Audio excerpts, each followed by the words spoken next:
My name is Ellie Kitson and I am currently studying my first year of fashion marketing at Leeds Beckett University. This vlog is part of the module Foundation for Marketing, and I'll be discussing what marketing is and my outtake on marketing companies and their orientations. Following this, I'm going to talk about marketing myths, including the challenges they entail with reality. The marketing myths that I have chosen to discuss are: 1. A satisfied customer is a loyal customer. 2. A strong brand is invincible. 3. A big name brand can sustain a higher price. And lastly, advertising always affects sales. But what is marketing?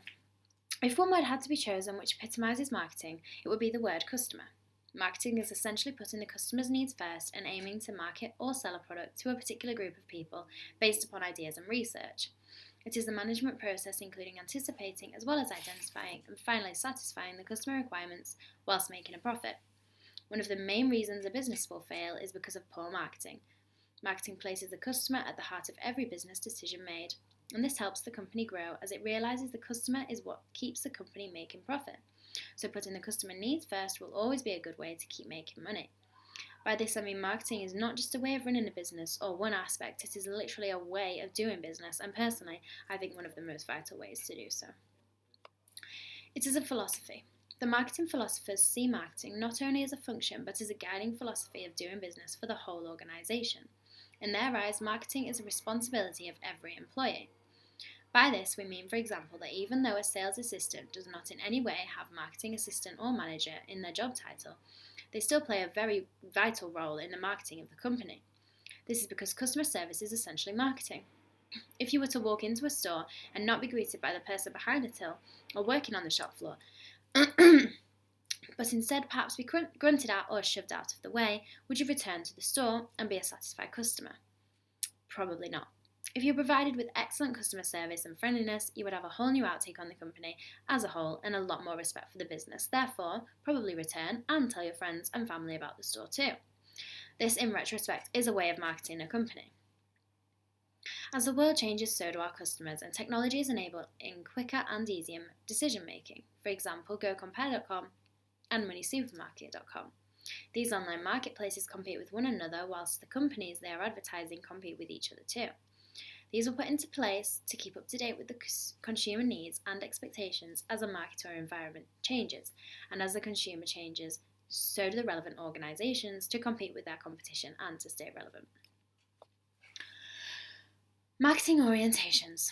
The term marketing orientation was used emphasising the key issues on focusing on and meeting the needs of the customers profitably. Essentially, it is understanding current and future customers' needs and wants in order to develop products and services that offer value for the customer, distinctive from other companies, which can be profitably produced. Marketing orientation was defined by K and Jaworski as the organisation-wide generation of market intelligence pertaining to current and future customer needs, dissemination of the intelligence across departments, and organisation-wide responses to it.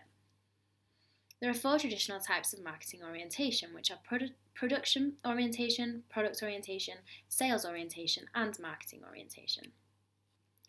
Marketing orientation benefits a business by increasing sales, increasing in market share, increasing profitability, satisfied customers, the number of existing loyal customers, attracting new customers, and enhancing a reputation, as well as becoming competitive as a brand.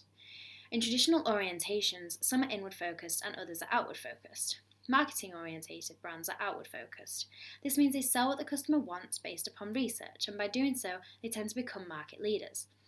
Their products and services are based solely on what they need as customers, which is why we do so well.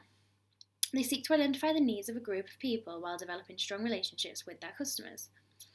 They watch what rivals are offering a market and see what it is that they are not managing to achieve whilst providing solutions for them. They rely on market research and use loyalty cards or other schemes to create a loyal customer and a relationship with them, and they aim to benefit the customer to add value to their good or service.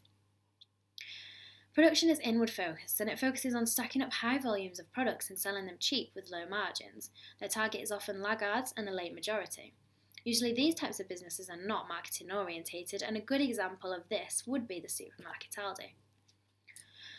Product orientation is also inward focused. They add to existing ideas and branch out, possibly adding a small personal touch. They have a medium volume and often high margins, and as a whole they seem to improve rivals that may be internal or external and target very niche markets, including adopters. They encourage sales by keeping prices cheap and focusing on the amount of sales. Finally, the sales orientation. It's also another inward-focused market. Sales orientation can be described as a business approach or philosophy that focuses on promoting sales or whatever the company makes or supplies through marketing and sales calls. A good example of a sales-orientated brand is Cadbury's. The classic family favourite brand has a global revenue of roughly 5.4 billion. They have an international market share of 11% from overall 60 countries and have a 12% growth over the year. Sales-orientated brands do not include the customer in the development process, much like product orientation. Now to discuss some marketing myths. Number 1. A satisfied customer is a loyal customer. This statement is partially true. However, a lot of the time the customer may not be loyal because they are fully satisfied, but because changing over details and staying up to date with which company is the best in the market is simply hard work in our lazy culture. As consumers, we want what's easiest for us. A good example of this is students with their bank accounts. My Halifax current account offers me absolutely no benefits for applying a student overdraft to my account, whereas Santander offers many incentives such as a free 4-year rail card for every student who signs up for a student account with their bank. This means that I am a less satisfied customer, as a free rail card would be useful for me as a student returning home every weekend to work. But having to book appointments and print off proof that I'm a student, and not to mention changing my online banking app and details over, as well as all my card details and direct debits with stores I'm already connected to. This means that even though I'm a loyal customer to Halifax Bank and I'm not going anywhere soon, I'm actually not a fully satisfied customer. A strong brand is invincible. This could never be the case. Everybody makes mistakes, and so do even the most successful companies. There is a long list of companies that became bankrupt even after incredible successes. Technology can be to blame for a good percentage of these companies going bust. For example, Blockbusters. A company and market niche you would never really have expected to go out of style. Nothing used to beat the feeling of walking into Blockbusters with a friend, picking fizzy drinks, popcorn, and most importantly a film or game up and walking out. But then online streaming became very popular, and again, referring to the laziness we entail in day-to-day life as a society, convenience is now expected. And being able to stream a film a night for $4.99 a month with Netflix, without even having to leave the comfort of your own bed or sofa, means a trip to Blockbusters was not only unnecessary, but also very expensive for the customer. A big-name brand can sustain a higher price. At first, when I read this was a marketing myth, I did question it. I thought, of course, a business which entailed more customer recognition and lots of advertising would surely be able to sustain a higher price than a company with a brand name no one recognises. However, McDonald's is a fantastic example of a business that uses celebrity endorsement, lots of advertising, including TV, radio, cinema, and loyalty schemes, such as with their coffees you buy 5 and get the 6th one free, students get free McFlurries or burgers with any meal purchased, and not to mention a voucher for a variety of meals for $1.99 conveniently on the back of your bus ticket. They work hard for consumer acknowledgement and satisfaction, but as you will know, this does not mean that McDonald's is able to charge a high price for its product. In fact, quite the opposite. They increase sales by making their product cheap and affordable for everyone. Another example of a brand that contradicts this statement would be Primark. And advertising always affects sales.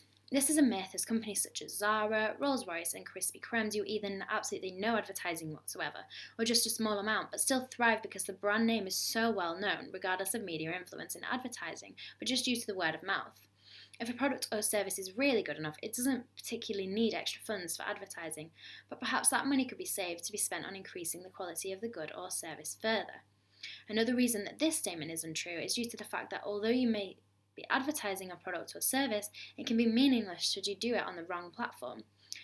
For example, placing a woman's perfume magazine advert in a fitness magazine targeted at men will not spark half as much interest as the same advertisement could in a high-end women's magazine, such as Vogue.